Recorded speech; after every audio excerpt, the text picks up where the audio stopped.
I met Henri Dutilleux many years ago, and I can't even remember when exactly it was. I was doing a concert in Paris, and he came backstage, introduced himself, and we had a very nice conversation.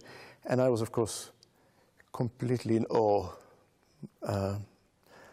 The famous maître Dutilleux came to say hi. I was really very impressed by the friendliness and modesty and genuine interest for what I was doing. I was really very touched by this. And we stayed in touch over the years, and he sometimes would write me a letter and so on. And I did a concert, a portrait concert of his music with the Paris Opera Orchestra almost 10 years ago.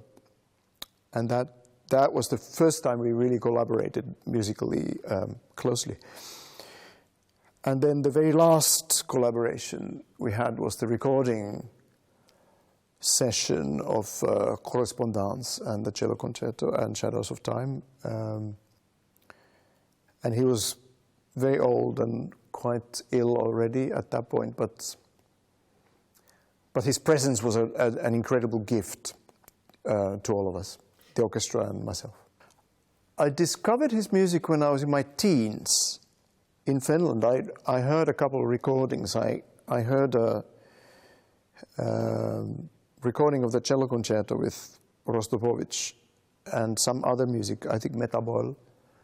I heard also, and immediately I thought that this is wonderful music. This is new, but music that builds upon the great French tradition. And it was like old and new at the same time. And I still have the same feeling. There's familiarity, but also a newness, a strangeness to it, which is very unique. I don't think we can assess his historic position yet, because it's only a few years ago when he passed away. So that will be easier to say 50 years from now. But I would say that he, for me, really is the greatest successor of Debussy and Ravel. And that kind of French tradition. And I know already now that his music is going to live. I think the influence of Dutilleux has been kind of indirect in a way, because he was not part of the modern music mainstream in France, of course, after the war. He didn't belong to the Darmstadt group of composers, and he wasn't part of the sort of post-serialist movement.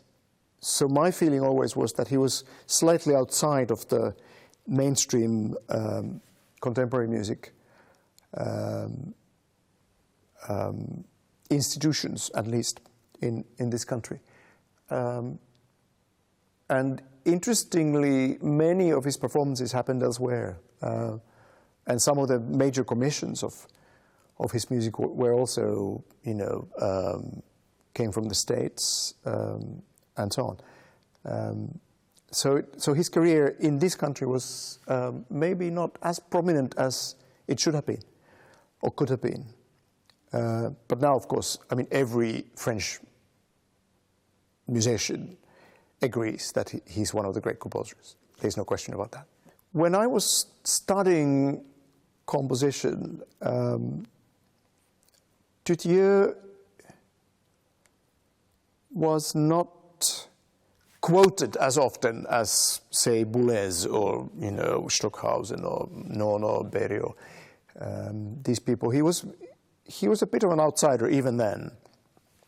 So for me, he was a bit like Lutosławski, who was also slightly outside the hardcore of the Darmstadt post-serial kind of group of composers, and we all felt that there's amazing quality in this music, but somehow it wasn't the mainstream contemporary music style that we were, as young composers, we were trying to kind of learn from other people, not so much from him.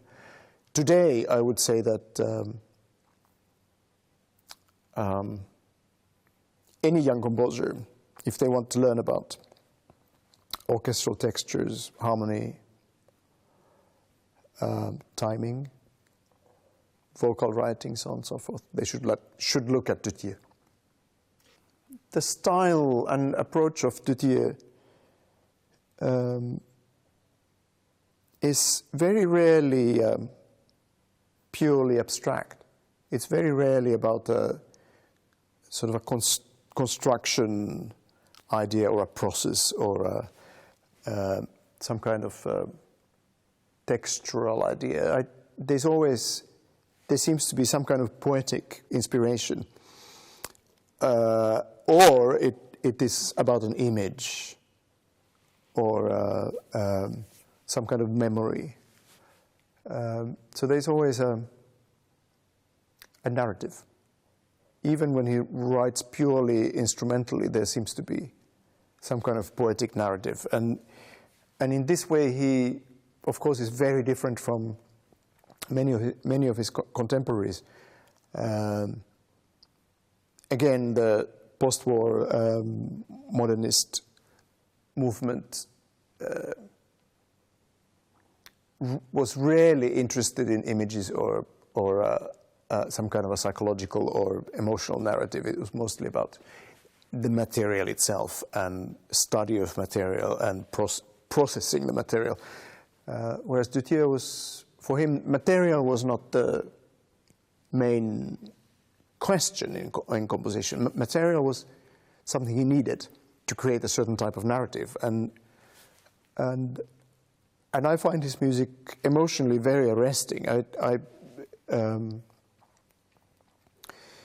feel that the sort of elusiveness and certain type of melancholy, almost like a nostalgia, sadness, tenderness. I mean, these, for me, are more powerful elements of his music than brilliance. Of course, brilliance is always there. And you hear a piece of his and you think, my God, this is a brilliant composer. But at the end of the day, this is not important. The important thing is what he's saying with this brilliance. And it really touches certain emotional parts of the mind that very few other composers touch.